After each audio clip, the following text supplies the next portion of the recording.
Good morning! So, umaga na ngayon dito guys. It's 5:30 a.m. Maaga ako nagising dahil pupunta kami ni Kano sa camping. Doon kami mag-stay ng 3 days and 2 nights. Dadalhin namin yung RV. So, ngayon guys, kaya ako maaga nagising. Mag-prepare ako ng aming dadalhin. Una-muna, pupunta muna kami sa Safeway para mag-grocery ng aming mga dadalhin. Kasi doon kami mag-stay ng 3 days and 2 nights. So, samahan nyo kami guys! At ayan nga, nagpark na muna kami sa gilid dahil mag-grocery kami dito sa Safeway ng aming mga kakailanganin at dadalhin sa camping site.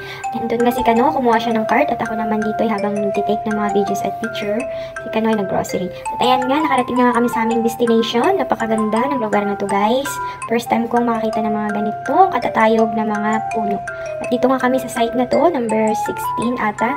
Dahil bawat site may kanya-kanyang area kung saan ka. Ito pala guys, need mo munang mag-book bago ka maka-stay dito. At ako naman, bising-bising kumuha ng mga videos dito at si Kano ay nag-assemble ng tent. Ay na nga, tapos na ang aming tent and ready na namin tutulugan mamaya. At syempre, nagutom, sabay picture-picture muna at remembrance at memories namin ni Kano. Ang saya ng camping na to. At ito, ipapakita ko sa inyo ang loob ng trailer na to. Ang ganda-ganda dito, nakaka-relax. At ayan nga, naglinis ako kanina. Medyo okay-okay naman na kumpara dati. At ayan, nag-picture-picture muna si Inday at video. Pakita ko yung loob nitong trailer na to. Ang ganda dito sa loob. At ayan nga ang aming sofa. Naglagay ako dyan ng 3 pillow para pag magre-relax ka, dyan ka nang ihiga. At ayan nga yung mini kitchen. At meron din lamesa at may upuan na rin doon. At banda doon sa pintuan na yun, ayun yung toilet. At dun sa gilid nun, ayun yung dalawang bedroom. At yung left side naman yun yung ref. At yan, may oven na rin dyan sa loob na yung kompleto, Ricardo's na. At pagkatapos namin kumain at mag-picture and videos dito sa loob, syempre, start na kaming mamasyal ni Kano. Titignan namin ang loob ng forest na to, ay magagandang tanawin banda doon. So, ayan nga, dyan sa site kami dyan nag-stay. Bawat area ng site na yan, guys, may kanya-kanyang mga trailer din. Banda doon, may mga kapitbahay din kami. At yung nakikita nyong bahay na yan, may bayad yan. Kung wala kang trailer, or pwede kang maglagay ng tent, depende sa'yo guys. Yan yung mga pinaparenata nila. So kami naglalakad-lakad. Ayan, pakita ko sa inyo guys kung anong itsura ng loob ng forest na to. At ayan nga, marami ngang nag-camping dito sa area na to. May mga kanya-kanyang trailer din. Ayan. Bawat area nga guys, dito sa mga site na to, may mga trailer. At banda doon, halos itong forest ata na to ay punong-puno ng mga nagka-camping. So, ang ganda dito, napaka-faceful. Ang payapay, maririnig mo lang yung mga huni ng ibon. At banda doon pala, banda dire-diretso yan, papuntang lake. So, pwede ka doon mag-kayak or boat or mag-fishing. Pero wala kaming dala ni Kano na boat or kayak man lang. So, manunood na lang kami. At makikita mo din yung napakaraming geese doon na lumalangoy. So, ayun, nauna nga si Kano dahil ihina daw siya. Pupunta siya sa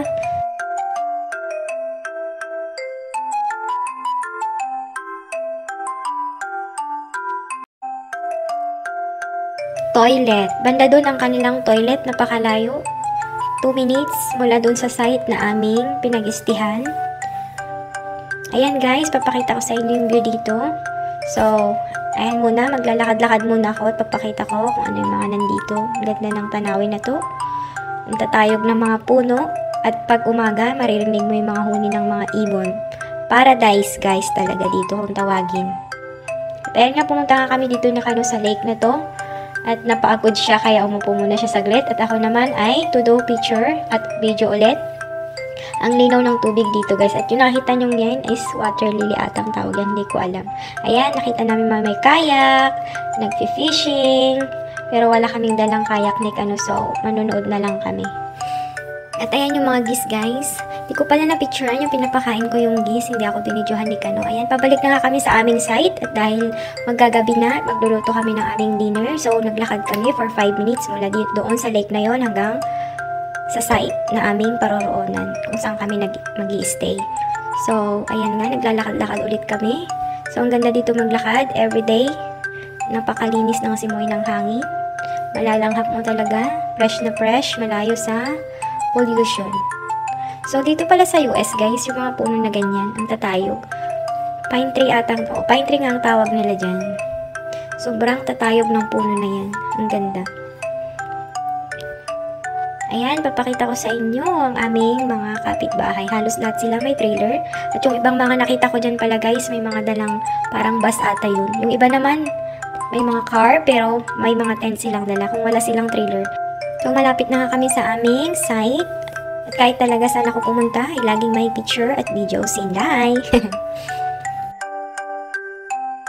Ipapakita ko sa inyo guys yung aking mga kuha ng mga videos at photos. So, ayan, ang gaganda. So, ayan nga, nakarating na nga kami sa aming thriller at mag-prepare na ako ng aming dinner, At after nan, matutulog na kami dahil gagabi na dito. So, bye!